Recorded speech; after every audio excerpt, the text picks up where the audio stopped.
Assalamualaikum warahmatullahi wabarakatuh. Alhamdulillahi rabbil alamin. Wassalatu wassalamu ala asyrafil anbiya'i wal mursalin wa ala alihi wa ashabihi ajma'in, amma ba'du. Para jamaah sekalian, para pecinta Rasulullah sallallahu alaihi wasallam, para pecinta sholawat, dan juga para pengamal basmalah, para pengamal syahadat, para pengamal takbir yang saya muliakan. Di kesempatan ini, izinkan saya untuk menjelaskan rahasia di balik amalan bismillah, di balik amalan syahadat, di balik rahasia amalan takbir. Para jamaah sekalian, kita awali dari yang pertama, yaitu rahasia kehebatan di balik amalan bismillahirrahmanirrahim. Rasulullah sallallahu alaihi wasallam bersabda, "Kullu amrin dzibalin la yubada'u fihi bi bismillahirrahmanirrahim fahuwa abtar." Setiap perkara yang baik, apapun itu perkaranya, yang tidak dimulai dengan kalimah bismillahirrahmanirrahim, maka perkara tersebut tidak ada berkahnya, minimal kurang berkahnya. Mengapa demikian? Imam Al-Alusi di dalam kitabnya, yaitu tafsir yang berjudul Ruhul Ma'ani, beliau menjelaskan, wa muradul murad binuqtatil jarri fi ba'i bismillahirrahmanirrahim bahwa haqiqatul Muhammadiyah, bahwa yang dimaksud dengan titik di bawah jer di dalam huruf ba di dalam kalimah bismillahirrahmanirrahim itu merupakan rahasia daripada hakikat Sayyidina Muhammad sallallahu alaihi wasallam. Sehingga menurut beliau, perkara baik apapun itu perkaranya, yang baik semuanya, andai kata tidak melibatkan Rasulullah sallallahu alaihi wasallam, maka perkara tersebut tidak ada berkahnya, minimal kurang berkahnya. Sebab ternyata titik yang ada di dalam huruf ba tersebut adalah merupakan daripada hakikat Sayyidina Muhammad sallallahu alaihi wasallam. Dengan kita membaca bismillahirrahmanirrahim, bukan hanya kita sekedar memuji Allah, mengagungkan Allah, menyebut nama Allah, akan tetapi juga sekaligus kita berarti dengan membaca bismillahirrahmanirrahim mengagungkan, memuliakan dan menyebut Rasulullah sallallahu alaihi wasallam, yaitu Sayyiduna Muhammad sallallahu alaihi wasallam. Sebab ternyata kalau kita mau meneliti di dalam Al-Quran, ada salah satu asma Allah, yaitu Ar-Rahim, yang Allah sematkan langsung khusus untuk Nabi Muhammad sallallahu alaihi wasallam, yaitu di dalam surah At-Taubah yang terakhir, ayat yang terakhir yang berbunyi, laqad ja'akum rasulun min anfusikum azizun 'alaihi ma 'anittum harisun 'alaikum bil mu'minina raufur rahim. Rahim. Ternyata di dalam kalimah bismillahirrahmanirrahim, Ar-Rahim yang ada di dalam kalimah bismillah itu kembali kepada Allah, tapi Ar-Rahim yang ada di dalam ayat laqad ja'akum itu dikhususkan oleh Allah untuk Rasulullah sallallahu alaihi wasallam. Berarti dengan membaca bismillahirrahmanirrahim, kita di samping kita mengagungkan Allah, memuliakan Allah, membesarkan Allah, kemudian menyebut asma Allah, juga sekaligus kita mengagungkan, memuliakan dan menyebut Rasulullah sallallahu alaihi wasallam. Itu yang pertama, sehingga luar biasa amalan bismillah ini. Yang kedua, amalan syahadat.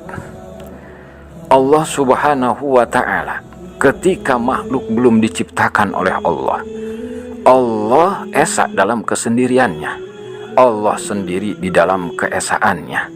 Tidak ada siapa-siapa dan tidak ada apa-apa. Bahkan jangankan makhluk yang berupa langit dengan isinya, bumi dengan isinya, bahkan waktu dan tempat pun Allah belum ciptakan, yang ada hanya Allah. Sehingga ketika itu Allah bertajalli terhadap zatnya sendiri.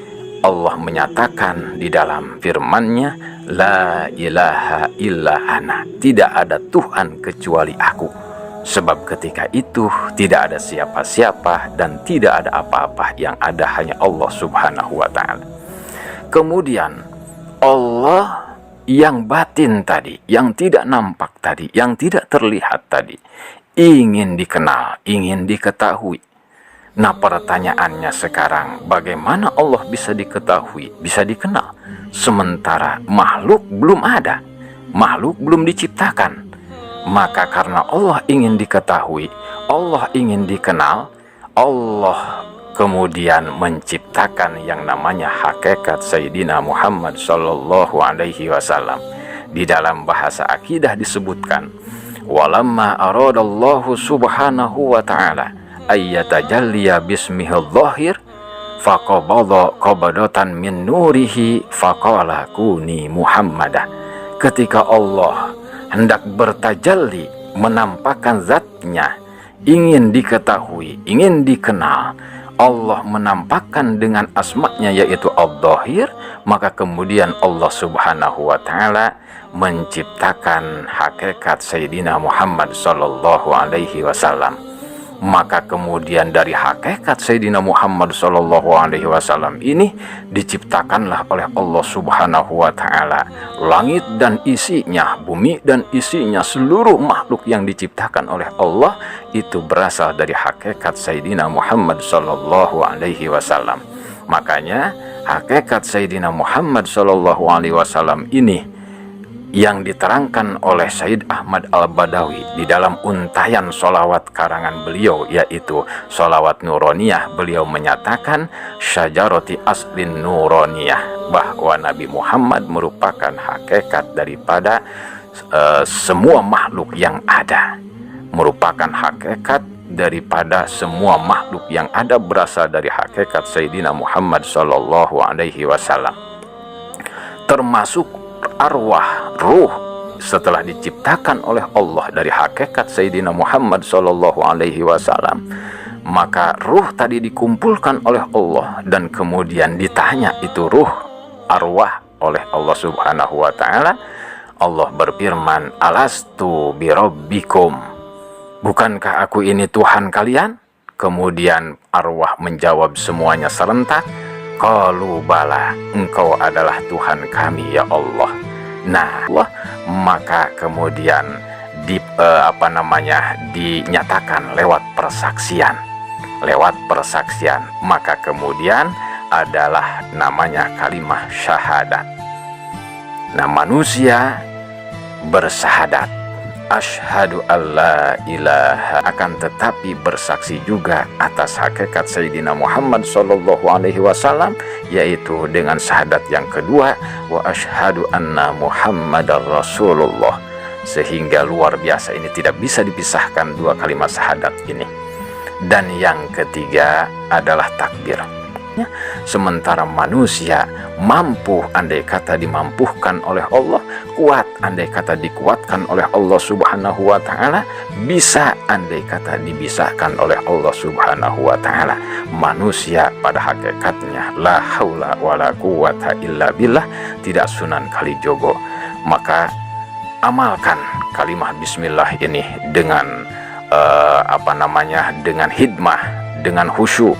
Amalkan syahadat ini dari kehusuan, dari ketawaduan kita kepada Allah. Kemudian amalkan takbir ini. Maka ketiga amalan ini dirangkum menjadi satu, merupakan daripada amalan kun payakun. Di amalan ini Allah Subhanahu wa ta'ala memberikan pertolongan kepada kita semua. Kurang lebihnya mohon dimaafkan oleh semuanya. Kemudian atas segala perhatian saya ucapkan terima kasih. Hadanallah wa iyyakum ajmain. Wassalamualaikum warahmatullahi wabarakatuh.